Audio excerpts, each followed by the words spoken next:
été écrit, cherchez premièrement le royaume de Dieu, il le reste des choses sera vous donné. Dans les livres d'Exode, c'est écrit, Exode chapitre 23, verset 25, Exode 23-25. vous servirez l'Éternel votre Dieu, il bénira votre Père. Deutéronome chapitre 28, c'est écrit, si vous écoutez attentivement la voix de l'Éternel votre Dieu, il va vous exalter sur la terre. Il va bénir tout ce qui est en vous. Même tes enfants seront bénis. Même ton ours, ton grand et petit bétail, gros et petit bétail seront bénis. Donc la piété c'est une source de gain, c'est vrai. Mais avec le contentement, on va attendre ce qu'il y a en nous. Pourquoi? Car nous n'avons rien apporté dans le monde. Au verset 7, il est évident que nous ne pouvons rien apporter.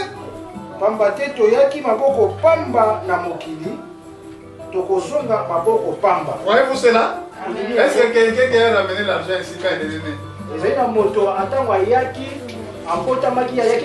Mais pourquoi ce prophète-là, ce docteur-là, avant de faire quelque chose, l'argent, l'argent, l'argent? C'est pour cela aujourd'hui, même les gens ne veulent plus croire à la parole de Dieu à cause ils disent que non, ils servent pour gagner l'argent. Quand vous allez prendre c'est l'argent du peuple, écoutez, vous allez acheter de grosses voitures et de grandes maisons. Vous dites que Dieu m'a béni. Quel type de bénédiction? Ça c'est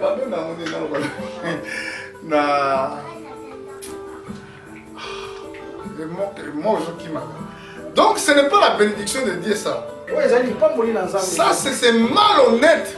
Vous prenez les choses de Dieu pour vous voulez s'enrichir. Amen. Bon, on va dire ce qui fait les cassettes là.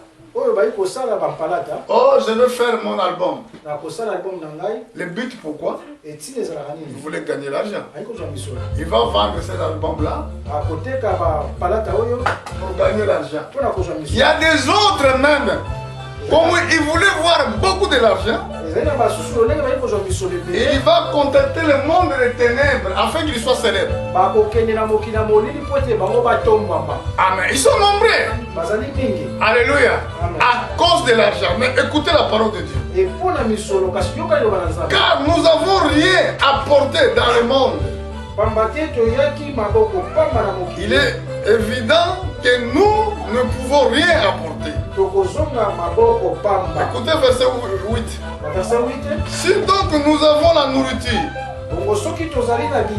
et les vêtements, cela nous suffira. Quand il y a 2 pannes, 3 pannes, 4 pannes, ça suffit, ma sœur. Ça sert à rien que chaque fête vous le changez. Oh. Chaque fois qu'il faut que j'aille quelque chose de nouveau. Amen. Parce que les gens vont te regarder. Ah, il est belle. Semaine là, il avait mis ça. Demain, semaine passée, il avait mis ça. Aujourd'hui, il a mis ça.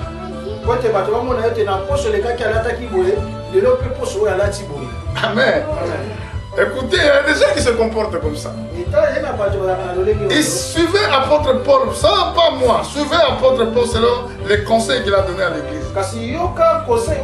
Si donc nous avons la nourriture et les vêtements, cela nous suffira.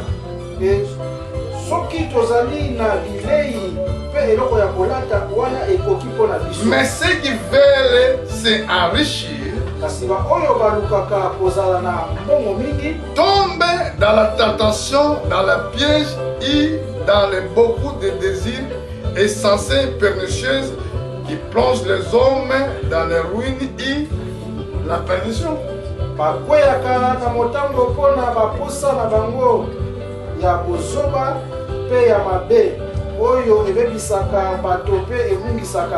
Suivez verset 8, 9 pardon.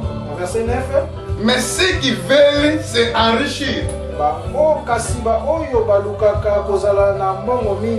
Beaucoup de gens veulent s'enrichir dans les choses de Dieu. Dieu nous a appelés pour porter l'évangile, mais non pour s'enrichir. Apôtre Paul, il a déjà vu cet esprit qui règne dans notre temps. Il a dit qu'il tombe dans la tentation, dans le piège et dans beaucoup de désirs insensés.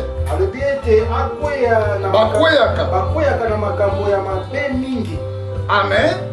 Et pernicieuse qui plonge les hommes dans la ruine et dans la perdition.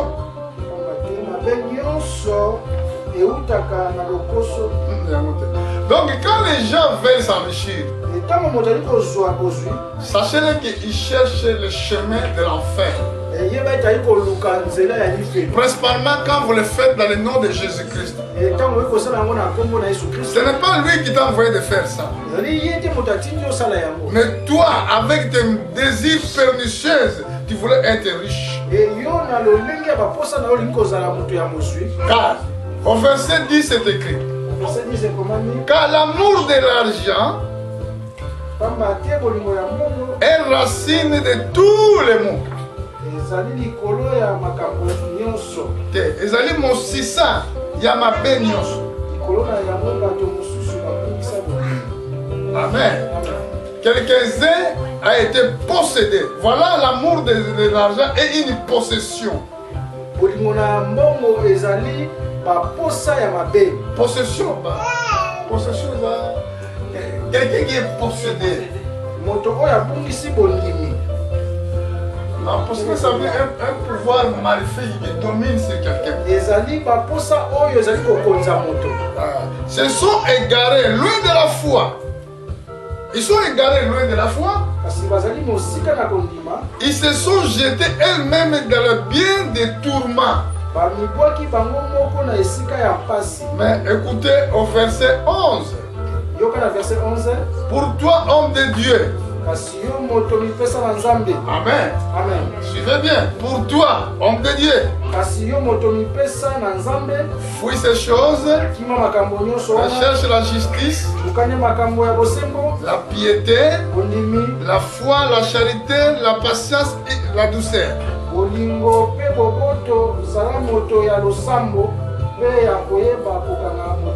Combat le bon combat de la foi. Saisissez la vie éternelle. Saisissez la vie éternelle, laquelle tu étais appelé, pour laquelle tu as fait une belle confession, en présence de grand nombre de témoins. Amen. Nous avons vu Simon qui croyait être sauvé. Finalement, il n'était pas sauvé. Il avait eu son baptême. Il était ensemble avec Philippe. Mais ce n'est pas ça qui a donné légitimité qu'il soit appelé enfant de Dieu. Beaucoup de gens qui sont aussi baptisés, ils croient qu'en recevant leur baptême, ils sont sauvés, finalement non. Parce que le baptême est un engagement,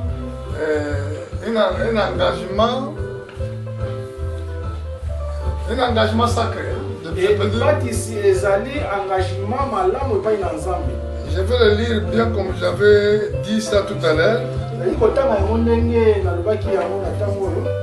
C'est écrit qu'un engagement de bonne conscience. Amen. Tu le fais parce que tu as eu une conscience, une bonne conscience, et pour ça que tu étais parti aux eaux de baptême. Tu as décidé de s'engager à servir Dieu de toute ton conscience. Tu as bien compris et que ma vie, maintenant à jamais, je serai au service de Dieu.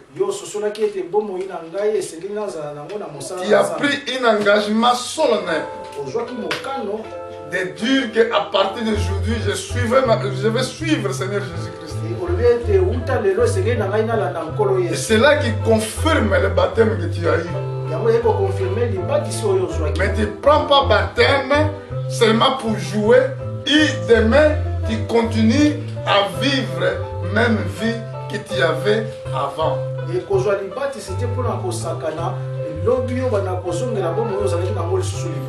Amen. Parce que quand tu reçois réellement Seigneur Jésus-Christ, alors la nature de ta vie sera vraiment transformée. Après tu diras, comme apôtre Paul, ce n'est pas moi qui vis, c'est Christ qui vit à moi.